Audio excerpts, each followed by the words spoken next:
Je me souviens que la première rencontre d'investisseurs, quand on m'avait demandé c'est quoi la taille du marché, je disais j'en sais rien. Mais aujourd'hui, 12 ans plus tard, j'en sais toujours rien. Bonjour à tous, je suis Alexandre Mars et vous écoutez Ose, le podcast qui vous entraîne dans les coulisses de l'entrepreneuriat. Au fil de chaque épisode, nous allons à la rencontre de celles et ceux qui n'ont pas eu peur de tenter leur chance, de se tromper ou d'échouer. Des femmes et des hommes qui ont accepté de dévoiler ce que vous n'avez jamais entendu ailleurs. Nous allons parler de réussite, d'ambition, d'argent, mais aussi de mission et de sens.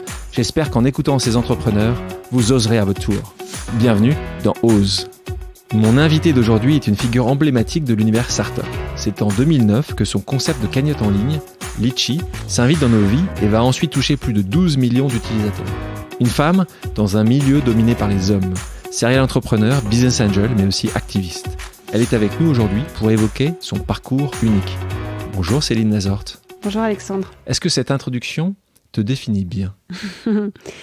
Ça me définit très bien, effectivement, entrepreneur dans l'âme, et puis effectivement devenu aujourd'hui investisseur et qui essaye aussi de changer un petit peu le monde qui l'entoure. On reviendra là-dessus, ce sujet entre l'entrepreneur et l'investisseur, mais est-ce que tu aimes cette casquette d'investisseur ? S'il y en avait une des deux à garder, ce serait laquelle ? Entre investisseur et entrepreneur ? Ouais. Il n'y a pas de doute, entrepreneur.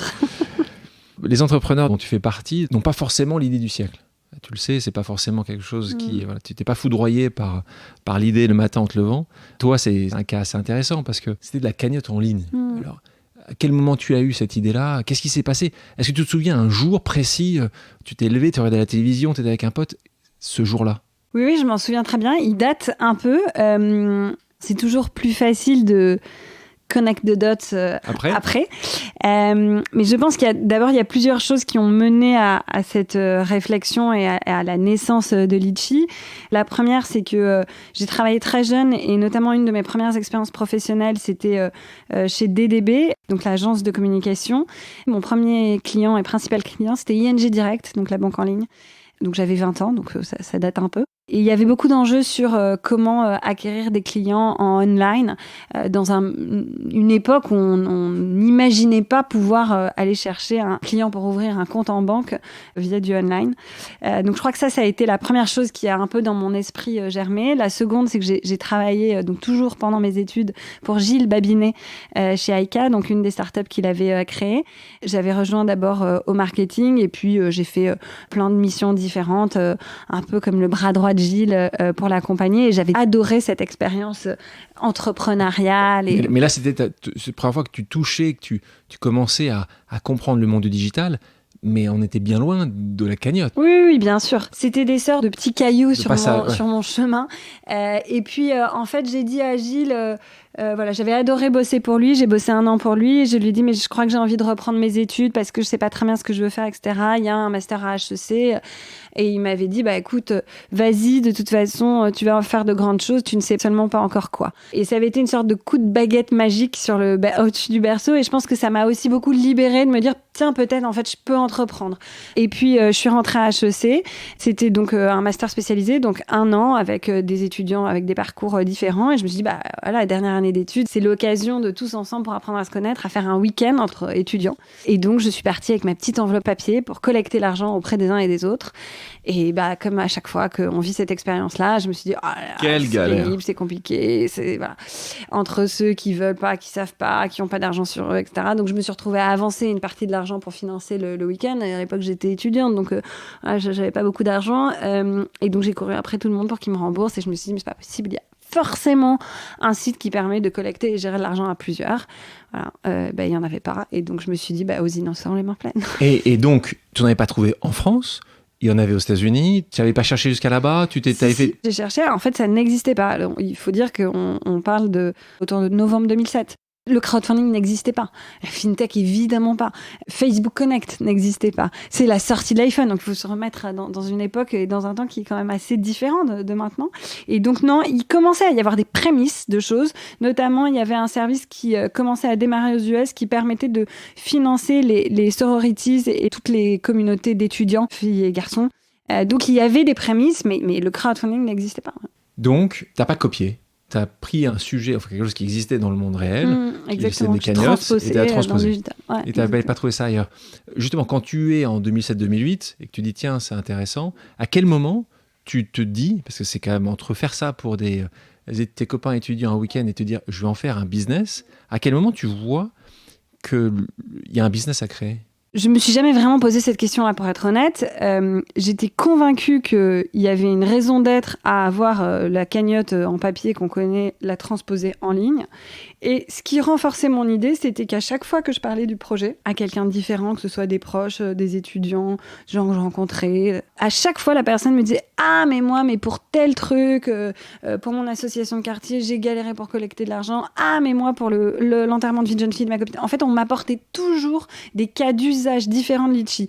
Et le fait qu'il y ait cette si grande porosité, enfin, en tout cas, que ça puisse être autant d'illustrations différentes d'usages, m'avait fait dire bah, il y a forcément un marché. Mais c'est vrai que je me souviens que la première rencontre d'investisseurs, quand on m'avait demandé c'est quoi la taille du marché, je disais j'en sais rien. Mais aujourd'hui, 12 ans plus tard, j'en sais toujours rien. Donc tu avances, tu finis tes études, et à ce moment-là, c'est parce que tu fais un projet après études, tu te dis t'as pas trouvé un poste qui t'intéressait dans la boîte que tu voulais. À quel moment tu te dis je vais en faire un business ? Il y avait un moment où tu te dis j'ai deux choix, je prends cette route-là. Bien sûr. En fait, il se trouve, et c'est pour ça que finalement parfois les contextes de crise sont les meilleurs, c'est que j'ai été diplômée en juin 2008. Donc alors, franchement, c'était vraiment le timing idéal pour avoir fait un master spécialisé à HEC, donc le moins bien, et puis la fac, et donc du coup être trop cher pour le marché de l'emploi. En fait, il n'y avait pas de job. Et les seuls jobs qu'il y avait, c'était pour aller bosser en tant que consultant à la défense. Et alors ça, vraiment, pour moi, c'était l'illustration de tout ce que je voulais pas faire. Et donc, ça a beaucoup joué, en fait, dans ma réflexion. Et je me suis dit, puisqu'il n'y a pas de job tel que ceux que je l'attends pour moi à la sortie de mes études, je peux peut-être essayer de monter ce projet-là. Du coup, j'ai été convoquée par l'autorité parentale, qui a une présence importante dans ma vie. Et donc, je me souviens très bien d'être allée dîner avec ma maman, je dirais autour du mois d'avril ou de mai 2008, donc quelques semaines avant d'être diplômée, et de lui dire, voilà, j'ai deux idées en tête. La première, c'est donc ce projet, Litchi, de cagnotte en ligne, etc. Et puis, la deuxième, c'est de partir faire un tour du monde et aller ramasser des melons en Australie. Je sais pas pourquoi j'avais ça en tête.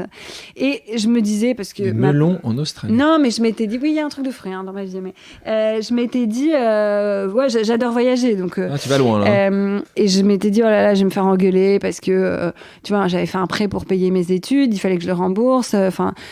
Mes parents, très gentiment, m'aidaient un peu, mais ils sont médecins, donc ils ont bien gagné leur vie, mais sans non plus... je voulais pas être un poids pour eux, etc. Qu'est-ce que dit maman à ce moment-là ? Elle m'a dit, écoute, tu vas te faire chier à bosser pendant 40 ans, alors que ce soit les melons ou les litchis, fais comme tu veux, mais vas-y, quoi. Et donc, de fait, tu vois, elle m'aurait peut-être engueulée en me disant « Oh, qu'est-ce que tu vas vouloir encore partir en voyage ?» etc. Parce que j'avais déjà beaucoup voyagé étudiante, en backpack, etc. Et probablement que du coup, je me suis dit « Tiens, quand même, ce truc de cagnotte en ligne, ça me travaille un peu l'esprit, donc on va essayer. » Après ce dîner avec ta maman, il faut se lancer. Et souvent, quand tu te lances, quand tu n'es pas vraiment toujours sûr de toi ou parce que tu penses que tu n'as pas forcément toutes les compétences, tu t'associes. Alors, il y a un grand sujet pour tous les entrepreneurs qui est est-ce que je pars avec quelqu'un ? Est-ce que je pars tout seul ? Tu connais l'adage africain, seul on va plus vite, ensemble on va plus loin. Potentiellement plus loin. Toi, t'as pas réussi à t'associer ? Non. Non. J'avais déjà pendant mon année étudiante essayé, puisque j'avais cette idée de projet, donc de solliciter des camarades de promo, puis ça le faisait pas, ça marchait pas, donc. Mais ça marchait pas, c'est-à-dire que t'étais allé les voir en disant viens avec moi, c'est ta meilleure copine de l'époque. L'entrepreneuriat avait pas le vent en poupe, donc c'est vrai que j'avais trouvé deux personnes super, et puis finalement qui à la fin de l'année d'HEC m'ont dit l'un il voulait partir bosser comme conseiller technique au numérique, l'autre est parti dans une start-up. Enfin c'était pas très sexy. Céline, est-ce que tu les as revus ces deux ? Bien sûr. C'est des amis ou ils sont venus te voir en disant j'aurais dû ? Vous en avez plus jamais discuté ? Non, si, on en a discuté, notamment avec Nicolas, à qui je dois le nom de Litchi, puisque c'était son idée. Et écoute, je crois que... Où est Nicolas, maintenant ? Nicolas, il bosse, il est CPO chez Bankin, donc il a un job qui est plutôt chouette. Il est à la Défense. Ouais. Non. D'accord. Et donc... Mais voilà, c'est vrai que sur le chemin, j'ai pas trouvé quelqu'un qui avait envie de vivre cette aventure avec moi, donc je m'étais dit, on verra, peut-être ça viendra plus tard. Puis c'est venu plus tard avec mes salariés qui sont devenus associés. Et tu considères que cette malchance de départ fut une chance finalement? Tu penses que demain, si tu devais recommencer, tu rechercherais un associé ou maintenant tu fais les choses différemment? Non, je pense que ça a été, je ne sais pas si c'est une chance ou malchance, ça a été une opportunité pour moi qui m'a permis notamment de recruter des personnalités que j'ai associées au capital de la boîte, la CTO, le CPO, Romain évidemment, qui est aujourd'hui président du directoire de Litchi et Mangopé, qui m'a rejoint en mai 2010, donc tu vois, 1 an et demi après, et qui est actionnaire de la boîte et qui maintenant en est le CEO. Pour répondre à ta question, si je remonte une boîte, j'espère que je pourrais m'associer. Ouais. Pour les entrepreneurs qui voudraient se lancer, tu conseilles plutôt une association que partir tout seul? Bah non, en fait, c'est pas tant que ça. Je conseille de faire sur quoi on est à l'aise. Et puis, il y a des gens qui ont besoin d'être associés parce que ça les rassure. Il y a des gens qui ont besoin d'être seuls parce que ils ont un truc qui porte. Je pense que si tu as déjà, et moi c'était mon cas, j'avais déjà un projet dont j'étais fortement la créatrice, donc en fait, je cherchais à m'associer pour me rassurer, ce qui n'était pas une bonne chose. Or, il faut s'associer pour être complémentaire, pour aller trouver d'autres types de compétences, etc. Donc, c'est plutôt le pourquoi que le comment. Tu parlais de ton nom associé, Nicolas, qui a trouvé le nom Litchi. Tellement important, parce qu'aujourd'hui, combien de fois tu as dû entendre le mot Litchi, surtout quand tu es une marque visible, donc c'est très important. Tu nous racontes cette histoire de ce mot. Vous avez hésité avec quoi d'ailleurs? C'était quoi le deuxième choix? Initialement, j'avais le nom du projet, c'était Kling, comme le bruit des pièces dans Kling. Le porte-monnaie, et puis personne n'arrivait à le prononcer. C'était, voilà, le .com existait ou pas? Je m'en souviens pas, je ne saurais pas dire de bêtises. Mais donc, je cherchais un nom et on a fait un apéro avec des copains de promo, dont Nicolas. Et puis, on faisait la liste des noms de dieux, de déesses, de fleurs, d'îles désertes. Et puis, on est arrivé aux fruits. Et il m'a dit, bah attends, dans la liste des fruits qu'on avait, il m'a dit, il y a orange, il y a apple, pourquoi pas litchi? Et voilà, c'est resté, pourquoi pas litchi. Pas si compliqué que ça, en fait. Hein. Et vous avez tout de suite eu le .com? C'était quoi le .fr? Il devait être pris, le .com. J'ai acheté litchi.com, mais en fait avec un orthographe qui n'était pas l'orthographe la plus usuelle et avec les 2 E. Et en fait, c'est vrai qu'à l'époque, il y avait notamment Mythique avec 2 E. Il y avait beaucoup de choses avec 2 E, donc j'ai LE-TCHI. Voilà. Nos auditeurs connaissent Litchi, ils connaissent moins Mangopé. Et pourtant, c'est certainement une des raisons qui a fait qu'il y ait une acquisition, qu'il y a eu tout un tas de choses qui sont passées après, parce que globalement, tu as vu une opportunité dans votre plateforme. Donc c'est normal que les gens connaissent moins Mangopé, puisque Mangopé, c'est une boîte B2B, c'est pas visible, c'est de la marque blanche, etc.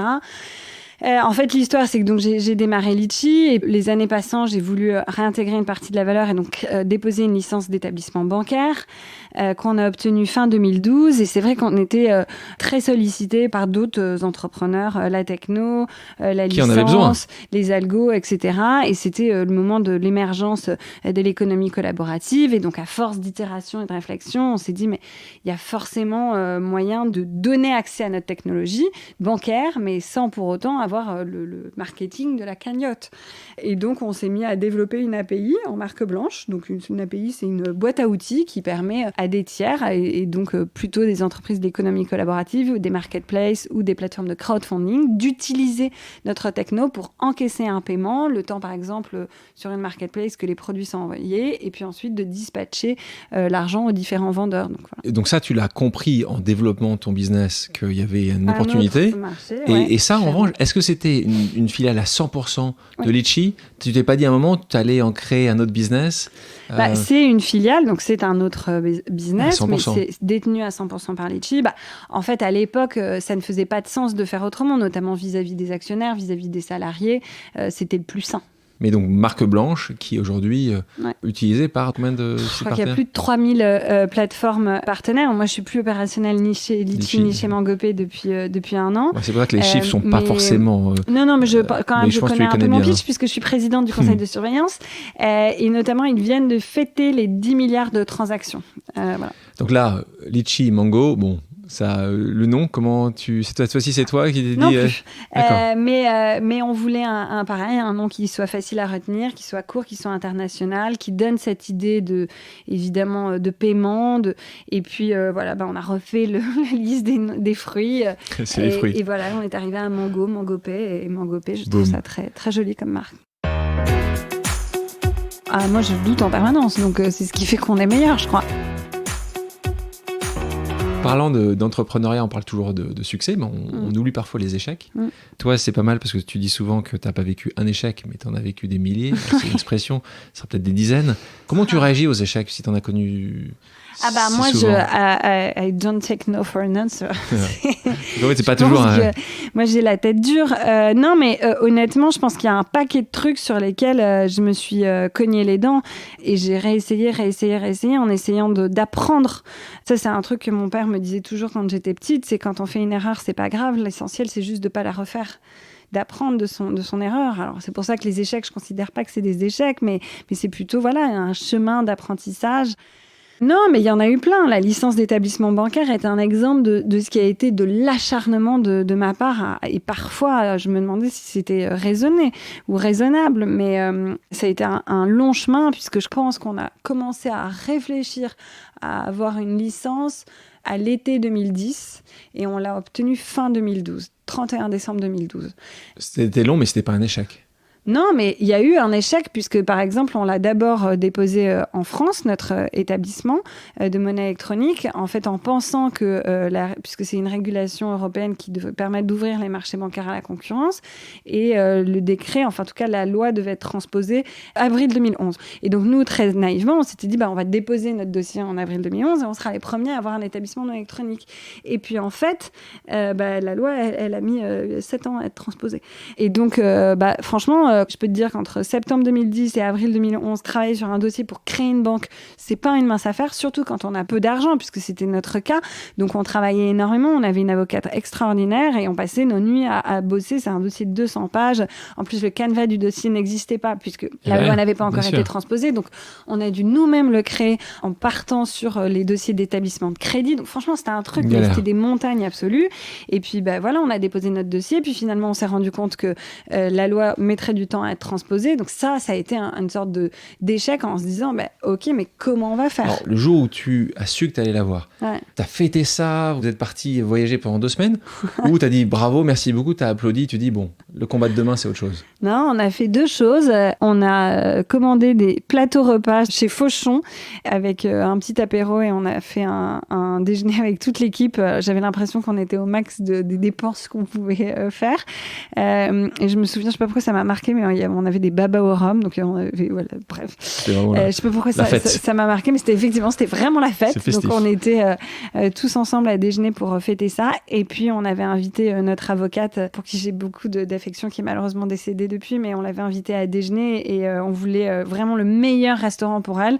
Et donc on était allé à Il Vino, tu sais, qui est le restaurant de Enrico Bernardo, qui est le meilleur sommelier au monde. Et donc on avait fêté ça autour d'un bon verre. Et quand on parlait de ce lancement de Litchi, tu as confié d'ailleurs que tu avais pleuré 2 fois. J'aime bien pourquoi. La première, quand le site a été lancé, donc ça c'est comme quand tu vois une naissance. Et puis la deuxième, tu me le dis, quand tu t'es rendu compte que tu n'avais aucun client. Et comment tu fais pour pas abandonner à ce moment-là? Toi, tu dis, si tu posais la question, tu dis, bon, s'ils arriveront demain. Ouais, non, mais on va aller avec notre bâton de pèlerin. Et puis, c'est vrai que ce qui était difficile, c'est que je devais à la fois expliquer le principe de cagnotte en ligne et puis expliquer Litchi. Et puis, en fait, une cagnotte en ligne, t'en as pas besoin tout le temps. T'en as besoin à un certain moment de ta vie, donc, ou de ta journée. Enfin, donc, ça, c'était vraiment pas évident. On s'est dit, ça va prendre du temps. Enfin, moi, je me suis dit, écoute, il faut faire son chemin. Et donc, renoncer jamais, tu t'es pas vraiment posé la question. À un moment, quand même, une fois. Non, mais des moments de doute, j'en ai eu plein, Dieu merci. Tu doutes? Moi, je doute en permanence, donc c'est ce qui fait qu'on est meilleur, je crois. Alors, je faisais ce truc qui fait toujours marrer tout le monde quand je le raconte, c'est que quand vraiment j'avais des petits coups de mou, je me mettais dans mon lit avec mon ordi, et en fait, avec le back-office de Litchi, on a une option qui permet de passer les cagnottes les unes après les autres, d'être sur le front, mais de passer les unes après les autres. Et donc, je regardais, je me disais, cool, là, il y a des gens, ça marche vraiment pour eux, ils sont contents. Eux, ils ont collecté de l'argent pour leur mariage. Là, on sauve un petit chat. Et donc, je me disais, bon, franchement, voilà. Ça sert. Ça sert, quoi. Tu as parlé à une reprise des investisseurs. Ouais. Alors, et on en parle parce qu'aujourd'hui, tu es toi-même un investisseur. Donc, revenons quelques années en arrière. Jeune femme, avec des diplômes, bien sûr, mais jeune femme dans un monde très masculin, jeune, 26 ans. Qu'est-ce qui se passe à ce moment-là? Donc, et puis, citons les gens qui t'ont fait confiance, parce qu'ils existent, et les investisseurs, il y en a tout un tas qui font un travail assez remarquable pour les entrepreneurs. C'est quoi le premier pitch que tu fais? Comment tu fais? Tu amènes ton business plan, tu contactes des potes, tu vas d'abord voir les friends and family. Comment ça se passe? Raconte-nous le départ du départ. Écoute, le départ du départ, c'est que je ne cherchais pas à lever des fonds, donc j'ai eu beaucoup de chance dans ma vie, et tu vas voir, j'espère que ça continue, mais pendant l'été, suite à mon diplôme, je m'étais dit, il faut que je fasse un POC, tu vois, une première version, donc ce qu'on appelle un MVP du produit, pour voir un peu à quoi ça ressemble. Et donc, j'avais, mais sans créer de boîte ni rien, développé un petit truc avec un développeur. Donc, lui, il avait fait le back, moi, j'avais fait le front, le design, etc. Et je l'ai mis en ligne pour faire tester à tous mes amis et tous les gens qui m'entourent, et notamment mes copains de promo. Et que je puisse me faire une conviction sur le besoin. Moi, ça me paraissait quand même un peu une montagne de créer une boîte. Et donc, je m'étais dit, il faut que je me convainque qu'il y a un besoin, un marché. Et un de mes copains de promo avait déjà, lui, créé une boîte et levé des fonds. Et pour je ne sais pas quelle raison, avait parlé du projet de Litchi, mais qui était vraiment encore à l'époque même pas une alpha, et avait donné ses codes d'accès, puisque évidemment, c'était pas accessible en public. J'avais mis des codes d'accès pour pouvoir restreindre.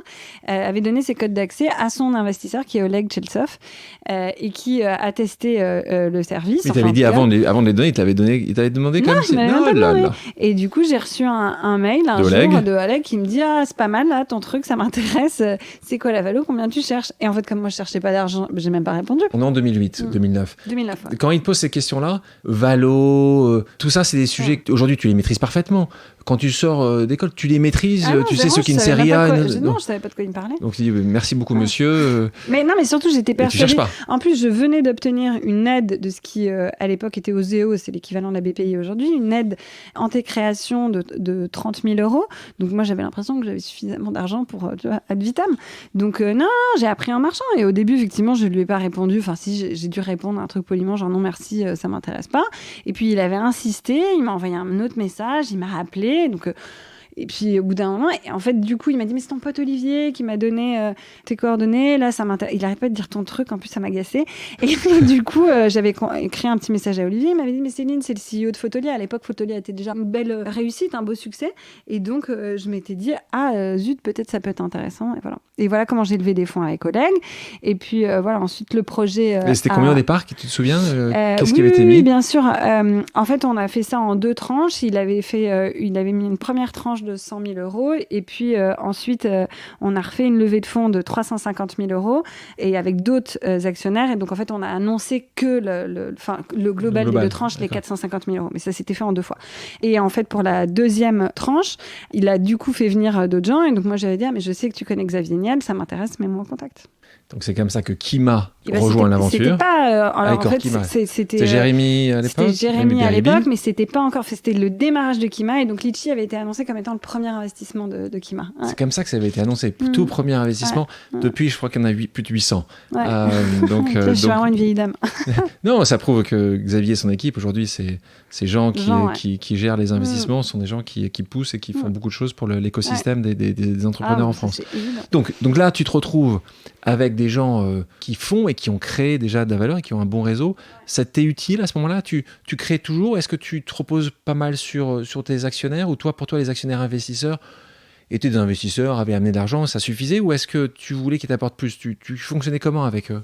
Ah non, j'avais vraiment besoin d'eux. Donc du coup, j'avais mon petit trio, Oleg, Jérémy et Xavier. Et puis, il y a un fonds d'investissement aussi qui était rentré vraiment à early stage. 360 exactement, 360 Capital Partners. Donc, le partenaire, c'était Emmanuel et Lévy. Et non, je m'appuie énormément sur eux, avec des relations très différentes avec les uns et les autres, puisqu'ils sont tous très différents. Mais des relations très fortes. Et franchement, je les remercie tous les 4, parce que sans eux, je ne serais pas là en face de toi. Et voilà, Jérémy, c'était une sorte de coach / oncle / enfin, il avait un truc très affectif, très humain, très. Il habitait encore la France à l'époque. Il venait de partir. Oleg, il m'engueulait en permanence. Il m'envoyait tout le temps des textos avec marqué combien cagnotte, point d'interrogation, tous les matins. J'avais droit au stress de Oleg de combien cagnotte. Et je lui répondais, il me disait ça va passer vite. Ton truc. Ah, je là, qu'est-ce qui m'agace. Et en même temps, il avait raison. Et franchement, ça a été ma locomotive. Xavier, super conseil aussi toujours. Et puis Emmanuel, bien sûr, au quotidien. Ouais. Et je crois qu'avec Tatiana, on a cette vision commune qui est que l'entrepreneuriat n'est pas un truc de gène, enfin il n'y a pas d'ADN de l'entrepreneur, que c'est un formidable ascenseur social, que c'est la meilleure façon de briser le plafond de verre, et qu'il faut que pour que la société elle soit plus juste, ce soit un écosystème de leaders diversifiés qui dirigent nos entreprises et notre monde. ça va très vite après. Donc là, tu te retrouves avec la croissance, tout de suite... moi, j'ai trouvé que c'était très lent. Mais... C'est ça qui est intéressant, c'est que c'était très long parce que c'était certainement très dur. On va avancer un petit peu jusqu'à un moment où ça se passe, où globalement, tu décides. Et c'est un moment très important aussi d'entrepreneur, quand tu décides que tu vas donner les rênes, donner vraiment accès à tout ce que tu as créé à un investisseur qui est là, un industriel. Raconte-nous, donc, ça se passe à quel moment et pourquoi tu le fais? Et est-ce que tu as regretté une seule fois de l'avoir vendu aussitôt? Non, pas du tout. Non, jamais. Jamais. Je pense que c'était une très bonne décision pour l'entreprise, pour moi, pour ses salariés, pour les clients, Raconte à nos auditeurs un peu quand. Écoute, c'est simple, c'était 2015, donc il y a 5 ans. La boîte était rentable, 0 plus, depuis 2014. Et donc, il y avait beaucoup de croissance à aller chercher, mais il fallait la financer. Et donc, on s'est dit, il faut faire une levée de fonds. Et donc, on a initié fin vers, je crois, avril-mai 2015, préparer un dossier de levée de fonds. C'était allé assez vite parce que la boîte était assez bien structurée. On bossait toujours avec la même banque d'affaires, avec Clipperton. Enfin, tout qui était assez simple à mettre en musique. J'ai plusieurs offres sur la table, chose qui m'était jamais arrivée dans ma vie. Je cherchais pas du tout à vendre, je cherchais à lever. On faisait un très beau tour, puisque pour l'époque, c'était 25 millions d'euros, donc en 15 plus 10, avec un fonds international, etc. Donc franchement, j'avais un super truc, c'était allé très vite, en 3 semaines. Voilà. Et puis, Arkea me demande s'ils peuvent avoir un pitch de la levée de fonds, donc je dis pourquoi pas, mais très honnêtement, en me disant, j'ai pas très envie d'avoir un industriel minot au capital, parce que bon, globalement, ça aide pas le marketing corporate de la boîte, mais je m'étais dit, c'était notre premier partenaire bancaire depuis toujours, je les aimais beaucoup. Ronan Lemoyle était à l'époque le CEO de Crédit Mutuel Arkea, était administrateur indépendant de Litchi.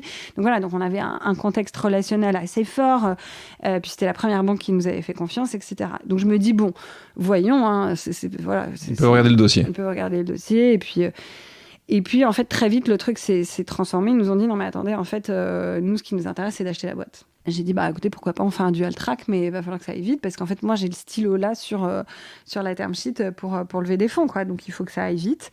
Et en fait, ça allait super vite, puisqu'ils nous ont fait une LOI mi-juillet, et on avait closé la vente le 19 septembre. Donc, en 6-7 semaines, tout était fait. La raison de la vente, c'est le nombre de zéros, c'était l'idée industrielle qui allait faire, c'était persuadé à ce moment-là que c'était ce qui avait de mieux pour la globalité de Litchi Mangopay. Globalement, mon objectif, c'était, je voulais le meilleur partenaire pour m'accompagner dans une vision stratégique très claire sur le développement de la boîte. Et donc, ça pouvait être effectivement un actionnaire type fonds d'investissement, mais ça pouvait aussi être un industriel. Et avec Arkea, on avait, je trouvais, et je le trouve toujours 5 ans plus tard, un très bon partenaire pour nous permettre de développer, de stabiliser nos métiers, parce qu'on est dans un contexte réglementaire très particulier. À force de bien réfléchir au sujet, je me suis dit, mais en fait, c'est le meilleur deal pour l'entreprise, pour mes salariés, pour mes clients. Tout le monde était très animé. Et tu ne me parles pas de toi. Oui. Il y a une vraie différence quand une grande partie de ce montant-là va dans ton compte en banque. Une levée de fonds, il y a un peu plus de cash out maintenant. Donc ça existe un peu plus pour certains entrepreneurs quand ils lèvent de prendre un petit peu. Mais là, pour le coup, c'était toi aussi qui devenais aisé, riche. Bien sûr. Moi, ça a changé ma vie. Et puis, ça n'a pas changé que la mienne. Ça a changé celle de tous ceux qui étaient actionnaires de la boîte, et notamment le management et les salariés historiques. Donc, et je trouvais aussi que c'était une très belle histoire qu'une grosse dizaine de personnes puissent être beaucoup plus confortables dans la vie, et notamment s'acheter un appartement, tout ce qu'on fait quand on gagne un peu d'argent, et que cette histoire-là puisse le leur permettre. Et moi, ça permettait aussi de me dérisquer un peu d'un point de vue patrimoine. On était en 2015, donc depuis 2008 globalement, depuis que j'étais diplômée, donc ça faisait 7 ans que j'étais la tête dans le seau, porter les risques. Moi, j'avais toujours été... Tu te dérisquais. Oui, et puis je suis une culture Xavier Niel, donc très frugale, tu vois. Donc j'étais le 6e salaire de la boîte, et je voulais pas utiliser l'argent de la boîte pour m'enrichir personnellement. Je considérais que c'était plutôt une sorte de défraiement pour juste pouvoir continuer à piloter. Les chiffres ont été publiés, c'est 50 millions d'euros la vente, c'est ça ? L'acquisition, alors moi j'ai jamais confirmé les prix, mais ce qui a été publié, c'est effectivement 50 millions d'euros pour 86% du capital. Ouais. Et ce qui était intéressant, c'est que tu n'avais pas levé énormément d'argent. C'est ça aussi. J'avais levé 7 millions d'euros. Que 7 millions. Alors, c'est vrai que dans les années actuelles, ça paraît pas grand-chose. C'était plus il y a 10 ans, mais ça reste pas grand-chose, surtout sur des métiers, surtout sur des métiers de B2C comme le tien, où il fallait quand même pas mal investir. On peut imaginer que c'était aussi bien pour les salariés. Tu me disais quelque chose d'intéressant dans les 10 qui ont donc bien gagné ou très bien gagné leur vie suite à cette acquisition. Sur ces 10-là, combien sont devenus entrepreneurs après ? 0 ? Et la plupart sont toujours salariés. Ce qui prouve certainement, et c'est une grande difficulté quand et moi je l'ai vécu plusieurs fois quand j'ai vendu mes entreprises, les post-acquisitions ne sont pas toujours des grandes réussites. Et des entreprises savent très bien intégrer, et puis d'autres ne savent pas du tout intégrer. Ce qu'on voit ici, c'est que l'intégration a été parfaite. Mais il n'y a pas d'intégration, c'est pour ça qu'elle a été parfaite. Ils ont laissé une indépendance forte. Ils ont laissé beaucoup d'autonomie et d'indépendance à la boîte. Et Bravo disaient, Arkea. On n'intègre pas, on raccorde. Et je pense que c'était une sage décision. Partons un peu sur ce côté investisseur, parce qu'on en a un peu parlé là. Toi, donc, tu avais plus de moyens donc, pour avoir un peu plus de liberté. Et puis aussi, pour commencer toi aussi à faire confiance à des jeunes entrepreneurs. Donc, tu as soutenu les Frichti, le slip français. Je pense que tu pourrais m'en citer plusieurs. Est-ce que tu restes encore très active ? Tu investis dans un nombre limité de deals ? Comment tu fonctionnes ? Et est-ce que toi aussi, quand tu investis, tu passes ton temps ou est-ce que tu demandes juste une fois par trimestre qu'on te dise ce qui se passe ? J'ai démarré l'investissement il y a un peu moins de 5 ans, du coup, après quand tu avais les moyens de le faire. J'avais les moyens de le faire et le temps aussi. J'ai fait plus d'une trentaine de deals, donc j'ai fait quand même pas mal de deals. Les tailles de maximum, minimum J'interviens plutôt en début d'histoire, donc soit en seed, soit en série A. Boîte tech ou la plupart du temps tech, plutôt des innovations de services. Et ce qui m'intéresse, c'est l'entrepreneur. Voilà, il n'y a que ça qui m'intéresse. Et j'ai fait de très beaux deals, notamment, effectivement, comme tu le dis, le slip français, Frichti, Conto, où je suis rentrée en seed dans Conto. Donc, franchement, juste incroyable comme histoire. Pumpkin, que j'ai accompagné aussi. J'ai investi en Yuka. J'ai fait beaucoup d'investissements, de très beaux investissements. Tu restes sur la France. Tu restes sur la France. Quasiment exclusivement. C'est le réseau, c'est là où il y a le réseau. En fait, c'est mon réseau naturel, il est quand même. J'ai un réseau international, mais en étant tout à fait objectif, c'est plutôt français. Et je t'ai coupé, je suis désolé, à un moment qui est très important parce que ça définit aussi qui est aujourd'hui Céline Azort, en particulier sur ce que tu veux faire, c'est ce côté activiste, très engagé sur le rôle des femmes dans la société, et en particulier dans une société que tu connais très bien, qui est l'écosystème tech. Donc tu me disais un tiers de femmes entrepreneurs. Et normalement, aujourd'hui, si on a les chiffres en France, le pourcentage des femmes... C'est 10%. On va dire. 10%. Non, parle-nous un peu, justement, peut-être en commençant par Sista. Sista, c'est quoi le départ de Sista Le départ de Sista, explique peut-être Sista pour les gens qui ne connaissent pas. C'est effectivement, je pense, moi qui passe de l'autre côté de la barrière et qui devient investisseur et qui finance des dossiers de femmes, sans trop me poser de questions, quoi, tu vois, de femmes, d'hommes, le genre ne m'importe pas énormément, et qui me rend compte de beaucoup de femmes qui me disent à quel point elles ont du mal à lever des fonds, etc. etc. Et puis, mon amie de longue date, Tatiana Jama, qui est entrepreneur aussi et investisseur, on s'était rencontrés sur les bancs d'HEC. On commence un peu à ping-ponger sur ces sujets-là en se disant mais quand même c'est bizarre, pourquoi il y a si peu de femmes qui sont financées, etc. Et puis ce moment où j'étais enceinte, je devais sûrement m'ennuyer un peu et donc j'ai commencé à prendre un fichier Excel et prendre tous les sites des fonds français, faire la liste de toutes les boîtes qu'ils avaient financées et aller sur Crunchbase et faire un truc très con, cocher une petite case si c'est monté par une équipe mixte, une équipe uniquement masculine ou une équipe uniquement féminine. Et puis je fais ça pour une grosse dizaine de fonds, à peu près 12 fonds, donc ça fait quand même beaucoup de boîtes, surtout leur portfolio. Et j'arrive à un constat qui est terrible, c'est que de femmes financées, tu as moins de 3%. D'équipes mixtes, tu as un peu moins de 10%. Et donc, globalement, tu as 88% des équipes, c'est que des équipes 100% masculines. Et là, je me dis quand même, il y a un truc qui coince, quoi. Je crois qu'avec Tatiana, on a cette vision commune qui est que l'entrepreneuriat n'est pas un truc de gène. Enfin, il n'y a pas d'ADN de l'entrepreneur. Que c'est un formidable ascenseur social. Que c'est la meilleure façon de briser le plafond de verre. Et qu'il faut que pour que la société, elle soit plus juste, ce soit un écosystème de leaders diversifiés qui dirigent nos entreprises. entreprise et notre monde. Et on croit beaucoup au fait que la tech est une façon de créer du changement et de limiter les inégalités. Et donc, c'est pour ça qu'en fait, on s'est attaqué au sujet des inégalités de financement, donc ce qu'on appelle le funding gap en anglais, parce que, en fait, c'est quelque chose qui est vraiment névralgique. Et c'est pas du tout technique de financier ou quoi que ce soit. C'est juste que s'il y a que des hommes qui créent des boîtes, il y aura un problème. Parce que on est tous différents et on doit vraiment valoriser la diversité. Est-ce que toi, quand tu as fait ça, tu as analysé ça par rapport à d'autres pays ? La France est moins bonne et meilleure que d'autres, c'est à peu près la même chose partout, ou t'as pas tellement regardé ? Si, après, parce que du coup, on a un peu poussé le truc, on a démarré Sista, on a structuré ça, avec Valentine de Lasteri qui nous a beaucoup aidé, on a fait une étude avec le BCG sur justement faire ce travail que j'avais fait là pendant l'été de façon plus conséquente, donc ils l'ont fait sur les 10 dernières années en France, Angleterre, Allemagne, pour voir l'état de l'art du financement des femmes entrepreneurs. Et c'est partout pareil. On arrive à 2,6%. Et en fait, c'est partout pareil, c'est pareil aux US, il y a un seul pays dans le monde qui est complètement différent, c'est la Chine. Et pour plein de raisons culturelles notamment. Tu es sur ce sujet, donc tu en fais une charte, un collectif, Sista. Moi, je sais que par exemple, mon fonds d'investissement est signataire. Ouais. Mais combien aujourd'hui de fonds d'investissement le sont ? Tu parlais de pouvoir casser ce plafond de verre. Une chose qui s'est faite en France il y a 10 ans de ça, maintenant, c'est une loi pour les quotas. Ouais, Copé-Zimmermann. Exactement, Copé-Zimmermann, qui est certainement la loi qui a permis de changer ce paradigme et d'une manière très positive. Et à l'époque, beaucoup de gens, dont un certain nombre de femmes, étaient contre cette loi-là. Qu'est-ce que toi, tu imaginerais ou tu verrais comme étape d'après pour Sista ? Moi, quand j'étais plus jeune, j'étais contre les quotas. Puis j'ai malheureusement mûri. Et maintenant, je me rends compte que c'était une obligation à un moment donné pour corriger une erreur de marché, si je puis dire. Et que c'est nécessaire. Et donc, c'est vrai qu'on a lancé cette charte Sista en octobre dernier.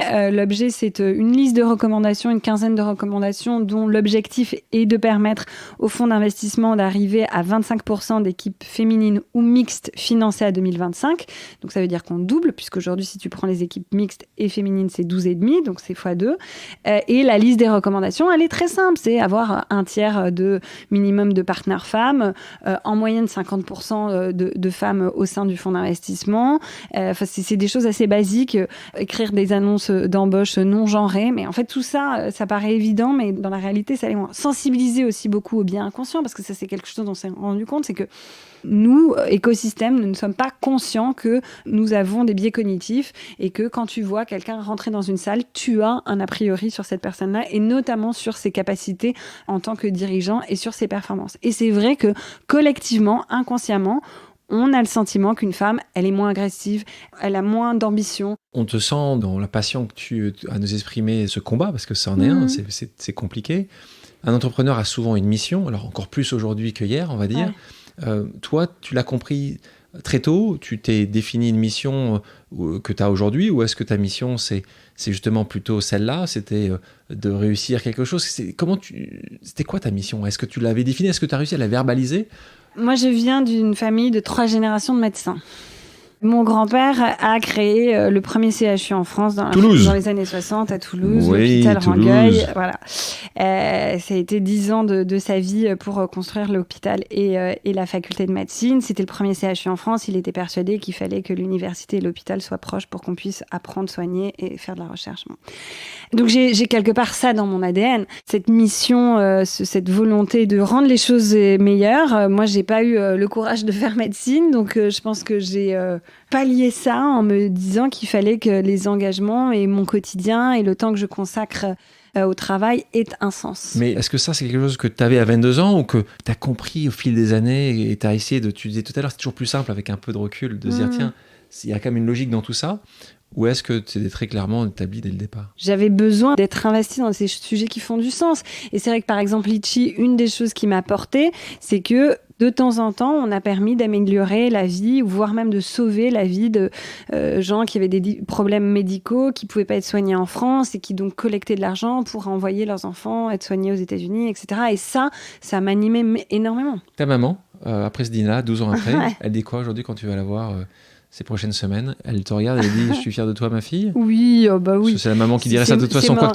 tu aies fait. C'est mon première advocate, tu vois. D'accord, donc c'est pas... Par rapport à la crise vécue ou actuelle, est-ce que tu penses que pour les entrepreneurs, c'est un bon moment de se lancer? Bien sûr, je pense que c'est un moment où on justement rebat les cartes. Et moi, je fais le vœu qu'on puisse collectivement s'engager pour réduire les inégalités et puis avoir un monde plus équilibré. Ouais. Merci Céline. Pour terminer, je vais te poser quelques questions d'ordre plus personnel. Est-ce que tu es prête ? Bien sûr. Parlons des parents justement. Quelle est la bêtise d'enfance que tu n'as jamais osé avouer à tes parents ? Ou tu étais une jeune fille parfaite ? Non, j'ai jamais dû leur dire que je fumais des pétards, mais...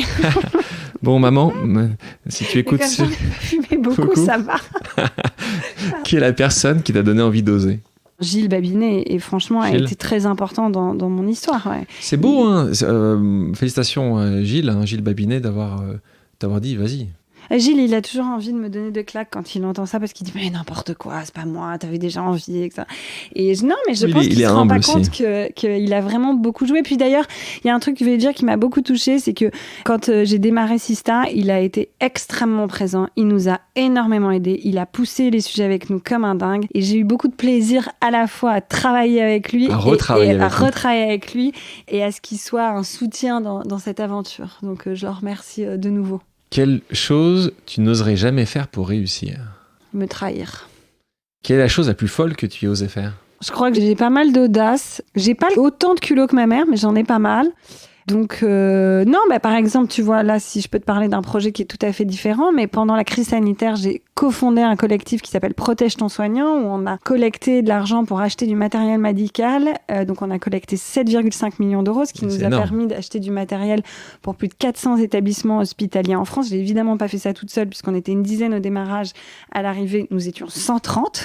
Donc, on a monté... Tous tes co-associés étaient que des gens venant de la tech ? Au démarrage, c'était beaucoup de gens de la tech. Ce qui est moins le cas à la fin ?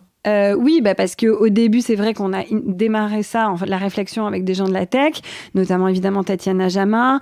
C'était autour de Thomas Clausel, qui est ancien interne de médecine et qui est aujourd'hui entrepreneur dans la tech. Il y avait Daniel Marelli, Alexis Bonillo, Simon Istolanen, Sacha Loiseau. On va faire la liste des 100. Et non, mais là, je te donne les entrepreneurs. Et après, on a plutôt des créatifs, des gens de la com, des sourceurs, enfin voilà, des gens de métier dont on avait besoin pour nous aider à réaliser cette mission un peu dingue. Et il y avait un truc qui me tenait très à cœur, c'était pouvoir célébrer nos soignants, parce que notre mission avec Protège ton soignant, c'est clôturé, mais on voulait célébrer les soignants. Et bon, quand vous comprenez mon histoire familiale, vous comprenez à quel point ça me tient à cœur. Et donc, t'as pas pris un CHU, vous avez pris l'Opéra Bastille. Exactement. avec l'exceptionnel JR. Avec JR, et on a affiché 500 portraits de soignants de 12 hôpitaux et établissements différents qu'on est parti prendre en photo avec 2 photographes talentueux, Adrien Lachapelle et David Hugonneau, et donc qui ont fait cette mission un peu dingue. C'était compliqué d'avoir l'Opéra Bastille ? Il a fallu convaincre, mais je crois qu'ils sont très heureux de ce projet-là. Mais ça a été une vraie mission où il a fallu avoir du culot. Quel est le film ou la chanson que tu n'as jamais osé avouer aimer ? Tu peux tout nous dire, nous. Je suis une grande fan de Céline Dion, mais je crois que je l'assume quand même. Ouh, ça, c'est pas mal, Céline. Quelle est la chose que tu aies osé faire et qui t'a rendu le plus heureux ? Avoir un petit garçon, globalement, c'est quand même ça. Ouais. Qui est la personne à qui tu n'as jamais osé dire « je t'aime » ? Peut-être que tu es très expressive et tu dis... je crois que j'essaye de dire aux gens que j'aime, que je les aime, ou je leur fais comprendre, en tout cas. Ouais. Qu'est-ce que tu n'as jamais osé avouer à tes investisseurs ? Que parfois, je savais pas où j'allais. Non, mais que parfois, franchement, je me disais, putain, c'est chaud quand même. Qu'est-ce que tu as envie d'oser demain ? D'avoir le courage de réaliser mes rêves. Céline, merci d'avoir accepté mon invitation. Merci Alexandre. Merci à tous d'avoir écouté Ose, le podcast qui vous entraîne dans les coulisses de l'entrepreneuriat. Si l'émission vous a plu, inspiré et surtout nous donné envie d'oser, likez, laissez un commentaire et partagez.